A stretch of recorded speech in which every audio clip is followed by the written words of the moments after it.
Hey ghoul friends, it's me, Adrian, or Ayden. Either way, I am still your host, and you are still listening to Susto, the podcast of ooky, spooky, scary stories centered on paranormal folklore from Latin American and Hispanic cultures. Welcome back. Thank you for reanimating and joining me once again. And if you are new here, welcome. We are so glad to finally have our our new friends here with us. Thank you so much for being here. All right, very quick updates, not a lot. I will say if you did not have a chance to catch the Anomicon live stream at anomicon.com, you can still visit their YouTube, and they uploaded my presentation on there. I will also be sharing that, so make sure you go check it out. It was so much fun. I had, of course, a lot of fun producing that, and the audience was so great. I was in that chat, just going off, having fun. All of you who watched and who were in the chat and who started listening to Susto, thank you so much for your support. I'm so happy to have connected with you all. Again, if you missed that, you can go visit the Somewhere in the Skies YouTube channel and watch it there. Again, you can also visit anomicon.com, and the links will be there to the YouTube channel.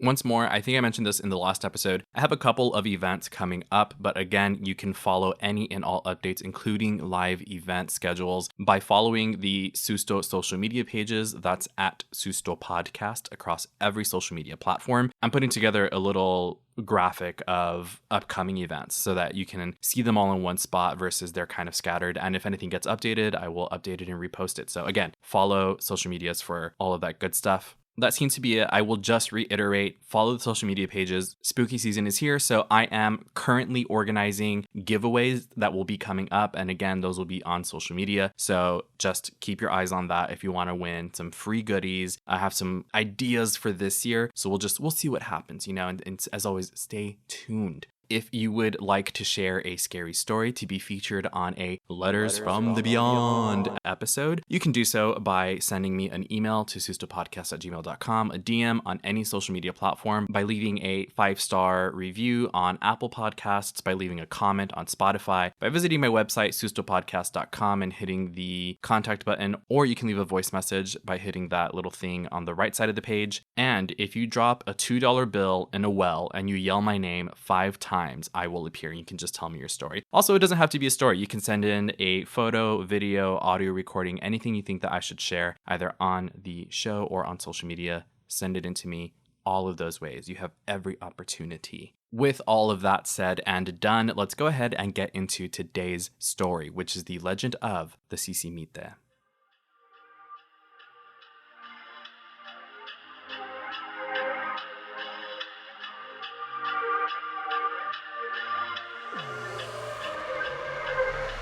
Hey, what's up? I'm Charlie. And I'm Tyler. And we are Believing the Bizarre, a paranormal podcast that dives into the unknown and the unusual every Tuesday. We discuss hauntings, cryptids, aliens, UFO encounters, conspiracies, and more. And we break down whether or not we find them believable. All right, listen, if you're not paying for electricity, you're not paying for dinner. Saw a terrifying looking face pressed to the window with gaping eyes. Almost reached it when the laughter stopped suddenly, and a sound behind me made me turn around. Sorry, I was gonna do it, but then I had SpaceX. So we got you covered, whether you like horror or laughs, or both. We actually really hope it's both. With over 3 million downloads, you'll be joining a bizarro community that we promise is more than just Mothman and our parents. We even take creepy stories from our listeners and turn them into episodes. Check out Believing the Bizarre on Spotify, Apple Podcasts, or wherever you get your podcasts. Believing the Bizarre, a podcast as bizarre as you are.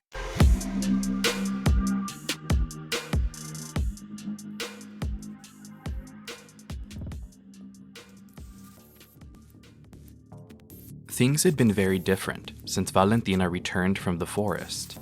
It had been only a few weeks since she returned, running into the streets of San Ignacio, screaming about a giant, hairy monster with backwards feet. She had gone missing years ago.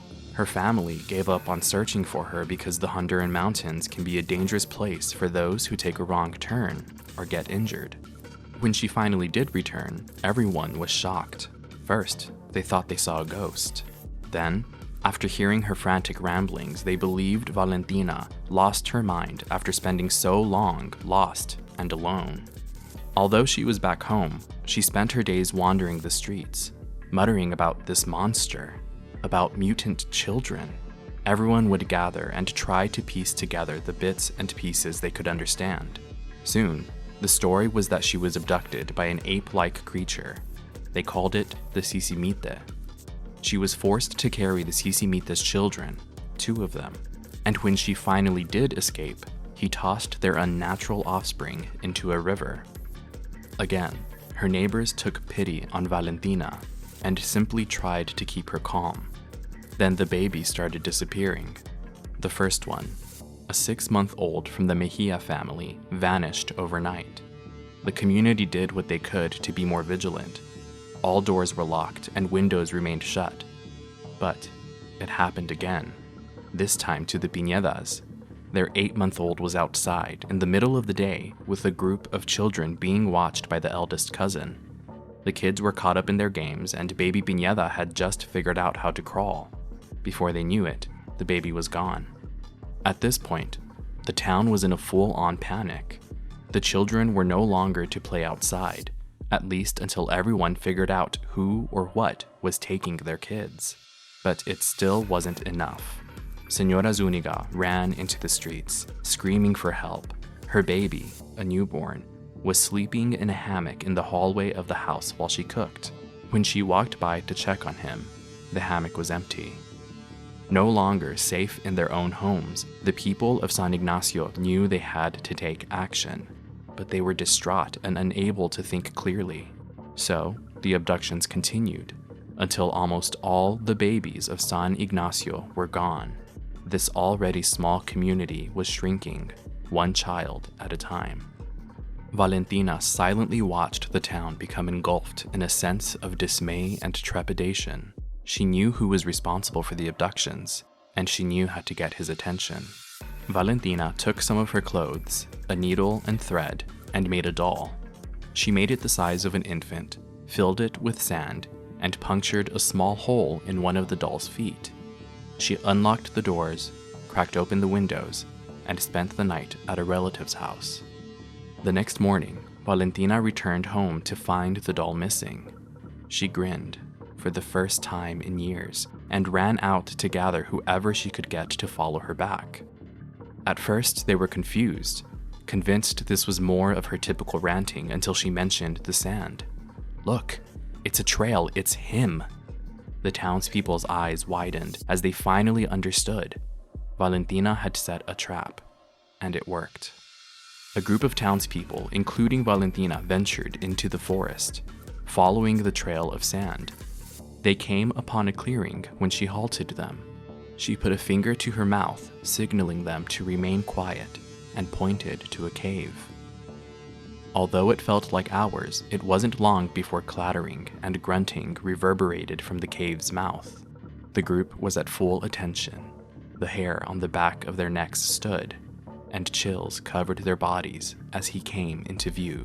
The Sisimite, exactly as Valentina had described him all those months ago, towering over 6 feet tall, thin, covered in long, dark fur, and backwards-facing feet. The group devised a plan to kill the Sisimite. They were going to start a fire at the cave's entrance and burn him alive. As the noise from the cave retreated deeper, they inched closer and closer, staying as silent as possible. Finally, at the opening of the Sisimite's lair, they started a blaze and moved back. Very soon after, they could hear the agitated grunts and howls of the Sisimite. Their plan was working. While they cheered and held each other, Valentina kept her eyes on the cave. She could feel that something was wrong. She saw a plume of smoke rise into the air a couple yards north of where they celebrated. The cave had a second opening. She screamed and pointed. Horror melted the smiles off of their faces as the Sisimite rose from the other side of the cave and ran into the forest. In a sense, their plan did work.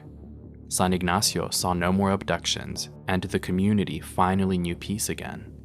Townspeople regularly visit the cave and set a fire at its mouth as a warning to the Sisimite. And for now, he keeps his distance.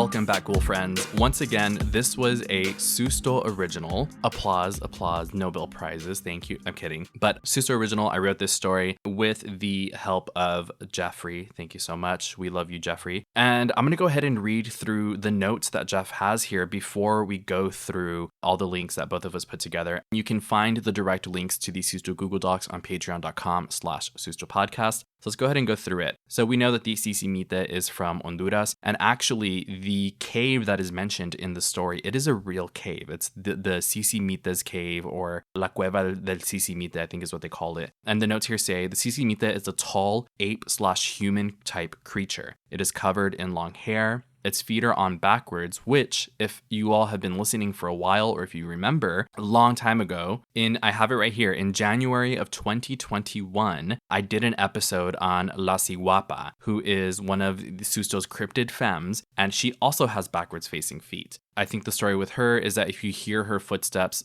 again, all of these kinds of noises, El Silbón, La Llorona, Lechuzas, there have been several featured on Susto that when you hear their noise, whatever it is, whether it's footsteps, whistling, crying, hooting, whatever, if you hear them further away, that means they're closer. And if you hear them closer, that means that they're further away. And so I think that also applied to La Ciguapa. So just a cool connection right there. I think that might be something that deserves its own episode after how many times we've seen it on here. So let me know if that's something y'all are interested in, and I can try and put it together. This continues. It likes to kidnap, it being the Sisimite, it likes to kidnap women and babies. In some legends, it will force the women to carry its children. This has some crossovers with, of course, La Llorona, because the woman will flee, but instead of taking her children like La Llorona did, the Sisimite will drown the children to spite her for not taking them. So talk about a deadbeat dad, right? But also, it's going to come up again in a bit, and then that'll kind of explain a little bit more, I guess, the motive behind that, if there's any. The notes continue. In other variations, there are both male and female Sisimite who will kidnap babies. Sisimite are also associated with rain/thunder deities, such as Chak, the Mayan god of rain, thunder, and lightning, sent to protect nature from over-harvesting. Also associated with Tzultaka, a Mayan group of deities who have both rain and earth features. The Tzultaka protect farmers and agricultural workers from wild animals, so they are reported to have pushed the Sisimite to only exist in dense forests so that harmless humans are not damaged. It seems like the Sisimite is meant to represent a balance with nature, whereas it only goes after people and their kind if the people start to encroach on the boundaries of nature.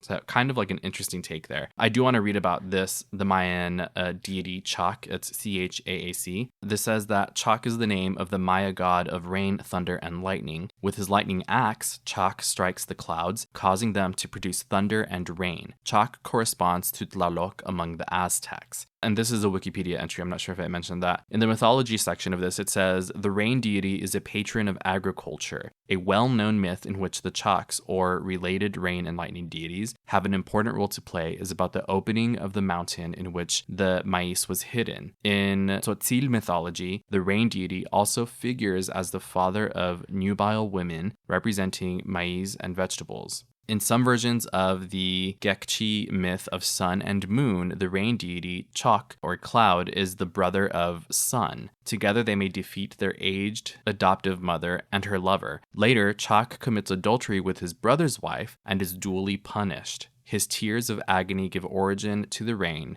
Versions of this myth show the rain deity Chak in his warlike fury, pursuing the fleeing sun and moon and attacking them with his lightning bolts. In some mythologies, it is believed that water and clouds are formed within the earth in caves and cenotes and then carried into the sky by deities such as Chak. So maybe that's the connection between the Sisimite and Chak, is that in some mythologies, like it says here, it's believed that water and clouds are formed within the earth in caves. So maybe that's the correlation between the Sisimite and this deity. Classic period Maya sources also suggest that Chak was the god who opened the mountain containing maize using his lightning axe. So also from Wikipedia is an entry, and this says Sisimito with an O instead of an E at the end. But it says in Belizean, so there's a connection to Belize here, and Honduran folklore, the Sisimito, again, alternatively called Sisimite, Sisimita, Sucara, and Itacayo, is a bipedal, upright, gorilla-like creature that possesses a head much like a human, with long hair or fur covering its body. It is also referred to as the Mexican Bigfoot.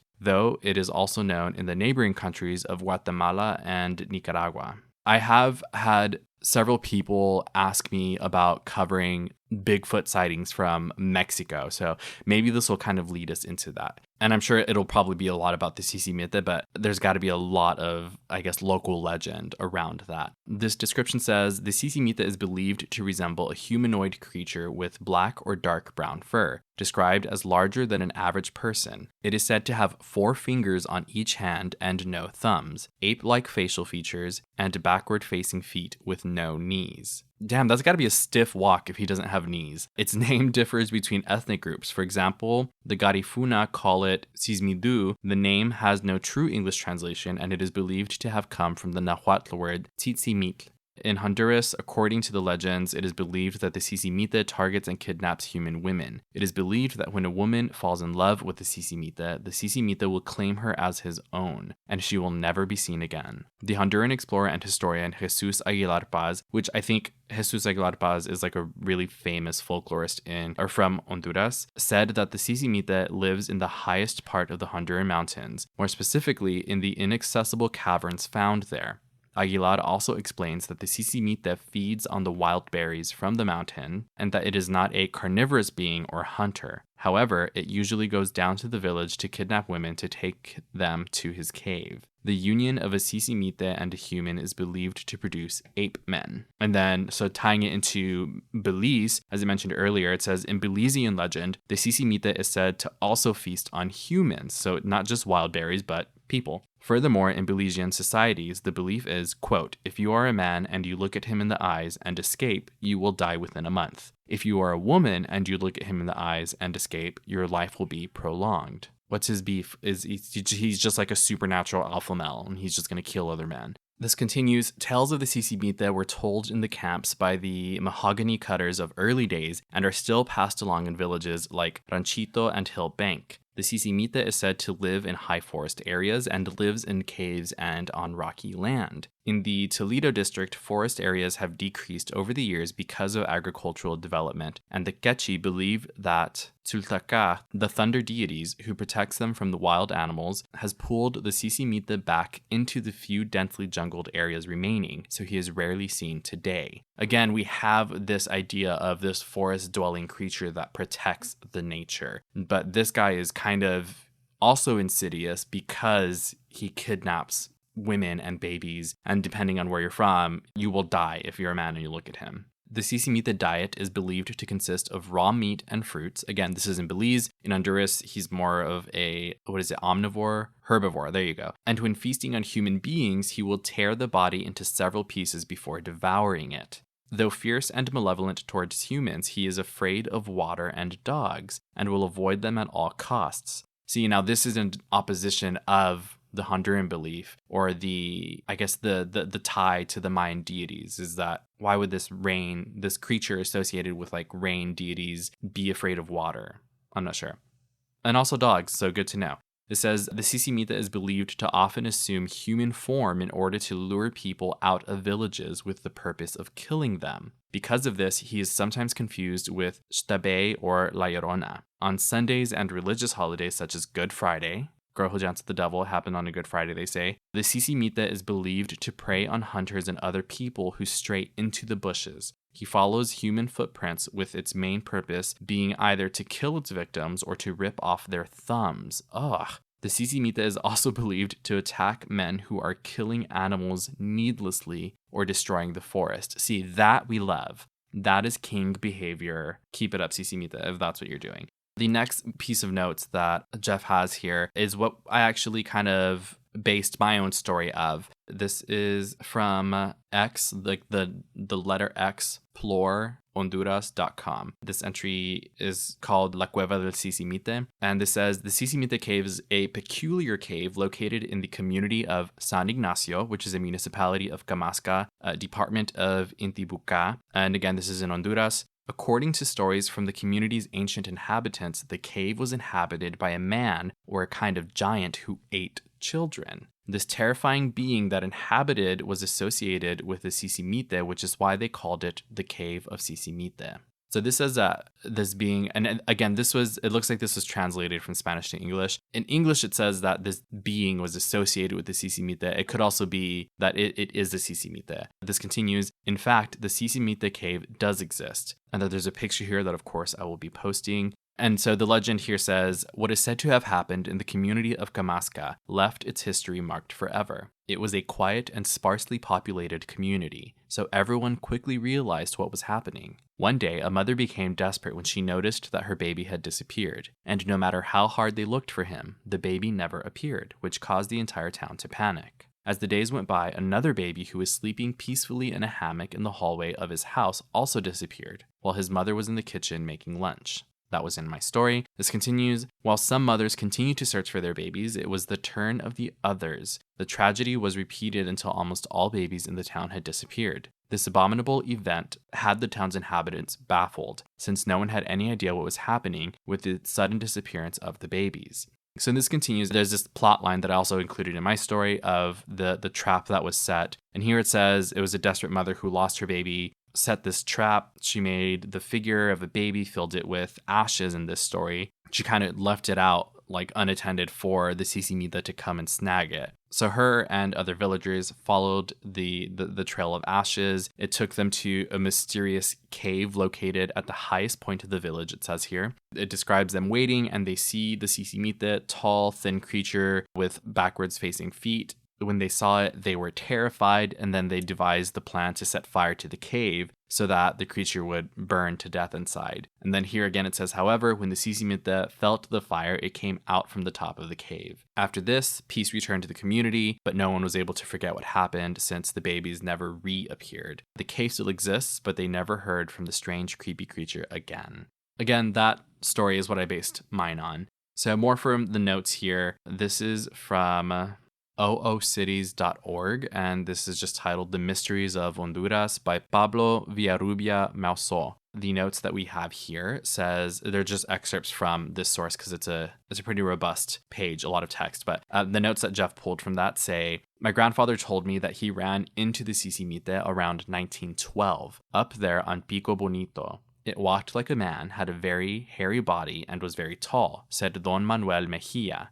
Oh, I didn't even notice that I used that name. I just kind of chose it randomly and, interesting, spooky, said by Don Manuel Mejia, an octogenarian living in the village of La Union, scant kilometers from La Ceiba. Also, I had to look this up. An octogenarian is someone who is in their 80s, octo 8. His shaky hand pointed toward the mountains, robed in their thick foliage. But what was the Sisimite really?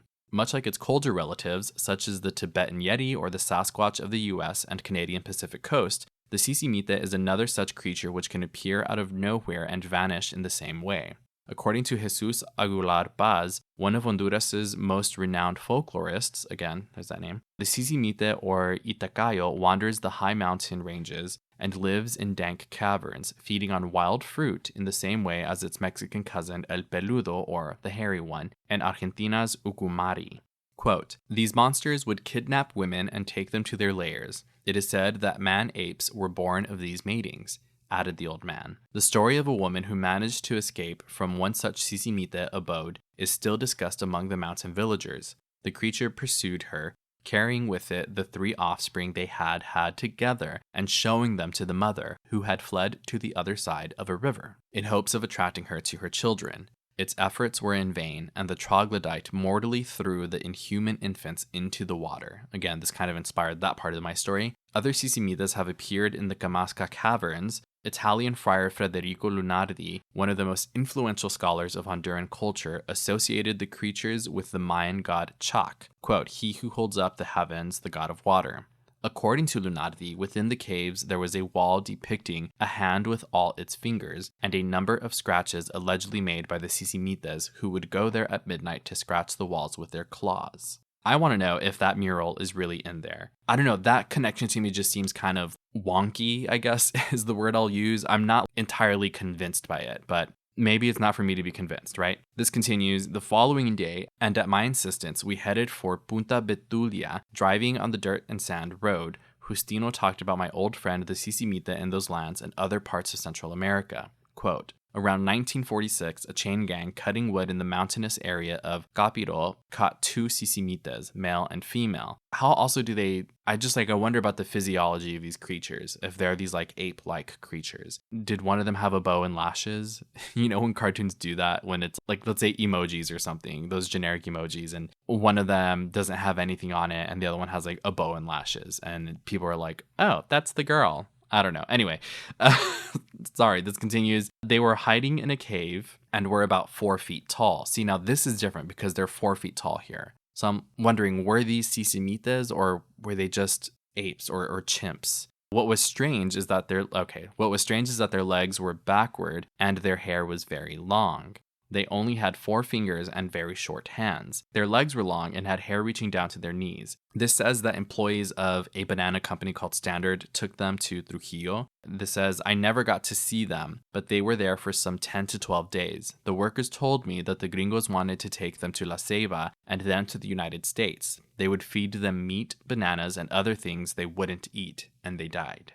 This person asked, did you ever see a Sisimite? And they responded, no, but there are still some of these animals in the Trujillo Mountains because their screams can be heard. Since I've slept in these woods, I've heard them. We have virgin rainforests here between Calentura and Capiro, and it's possible that some of these creatures may still exist. Upon reaching Santa Fe, we met Hilario Ramirez Calderon, age 43, who confirmed the story of the Sisimite's capture. His version differed somewhat from that of Professor Galan, perhaps because his recall was faulty or he had heard it from third parties. It says, quote, they caught them with a net. They would only eat river shrimp. I think a ship belonging to Standard Fruit took them to the U.S. These Sisimites were taller than a person, he told us. So these are just really unreliable accounts. They don't line up at all. The Sisimites, they looked different. They were captured different. They ate different things. And in one telling, they survived, and the other, they didn't. So who knows what the actual truth is there.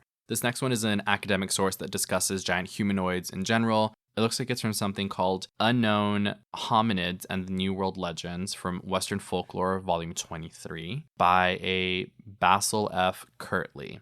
And this says, on the unexplored mountaintops is said to be found a tailless anthropoid ape, reminding of the gorilla, orangutan, or chimpanzee of the Old World. It is of erect position, about 5 feet in height, covered with black hair, and has the feet turned backward. It is generally feared as it is supposed to carry off human beings of the opposite sex. This belief is also found among the other populations of the Mosquito Coast. The Rama and the Creoles call this ape Yoho or Yuho, while the Paya and Ladinos apply to it the Spanish-Mexican name Sisimite or Chichimite. Some Indians claim that this mysterious being has been seen several times during the last 20 years around the Guarunta Mountains, which extend northward of the Rio Coco. And again, this is where it references the Belizean belief that if you are a man, you look him in the eyes and escape, you will die within a month. If you're a woman, look him in the eyes and escape, your life will be prolonged.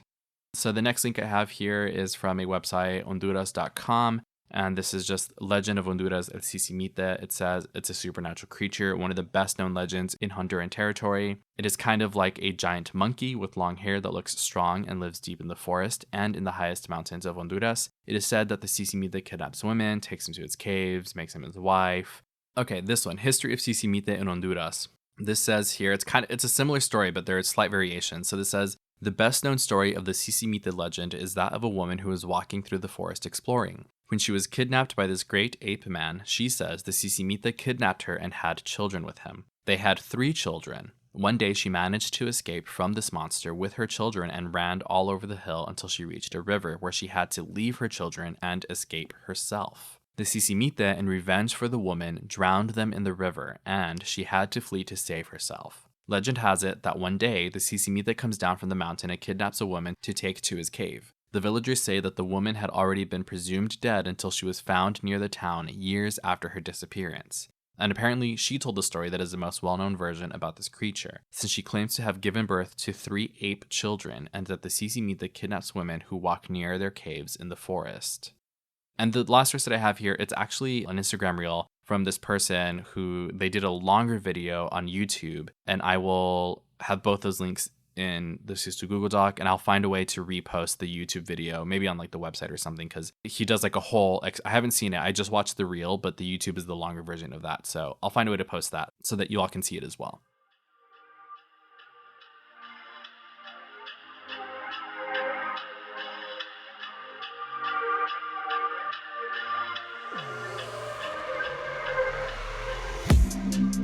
Welcome back, little friends. Thank you so much for listening to today's episode. As always, if you have your own scary story, a video, photo, audio recording, anything you think should be featured either on a Letters from the Beyond episode or on social media, you can send that to me via DM on social media, email, my website, 5-star review, comment on Spotify. You already know all those ways to get to me. And I hope that you do. Don't be shy. Don't be afraid. Make sure to follow at Susto Podcast across every social media platform for any and all updates on the show, including upcoming live events. It's spooky season. You know what? I still have time in my calendar. So if you are putting on a spooky event in the Austin area, in the San Antonio area, I'd be willing to make the drive. Let me know. Hit me up if you see something interesting. Again, don't be afraid to send it my way or reach out to event organizers. I love this season. I love how excited everybody gets. I mean, for me, it's spooky season all year round, right? But finally, this is where everyone's on the same page. Mainly everyone, right? Anyway, so again, follow online, send in your stuff for Letters from the Beyond. And if you would like to support Susto, the easiest way to do so is by engaging with the show wherever you are listening. And if you are feeling generous, you can sign up to be a paid Patreon subscriber by visiting patreon.com/SustoPodcast. I'd like to thank this episode's sponsors, who are able to enjoy episodes early and ad-free. And you all are Liza, Sadie, Rachel, Alejandra, Luther, April, Mario, Eva, Dee, Josette, Sam, Angeline, Co, Mandy, Jules, Lori, Jeannie, Desiree, Anna, Ashes, Neresa, Azucena, Rachel, Rios, Marlene, Chata, Lainey, Desiree, Cynthia, Serena Flamenca, Belinda, Archie, Richard, Sarah, Anastasia, and Vanessa. Thank you all so much for your support. It means